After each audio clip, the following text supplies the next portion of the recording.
भगो आवन चवां भगो आवन चवां मारियो त वसां कांध मुंह में धकड़ा सेकींदे सुहां त पोइ लॼ मरा जवनी पुठ में।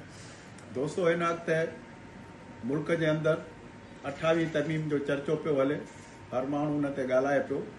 असांजो मौक़िफ़ as a chairman disciplinary committee member Sindh bar council ऐं हिकु बाशऊर शहरीअ जी हैसियत सां असांजो मौक़िफ़ चिटो आहे त 28 तरमीम हुजे या ॿिए के सोने नाले में को कानून हुजे, को रूल हुजे, असांखे सिंध जो विरहाङो क़बूल कोन्हे को, सिंध जे वसीलनि ते कब्ज़ो क़बूल कोन्हे को, सिंध जे आज़ादीअ ते को बि कंप्रोमाइज़ क़बूल कोन्हे को। जेके धुरूं, जेके सियासी पार्टियूं इन मसइले में गठ जोड़ में हूंदियूं, असां उन्हनि खे गदार सिंध जो गदार सम्झंदासूं ऐं असां सगारी गुरुनि खे बि जेका सो रिक्वेस्ट था कयूं त सिंध अमन ऐं मोहबत जो गवारो आहे, उनखे रतो शान तरफ़ न धिकियो वञे।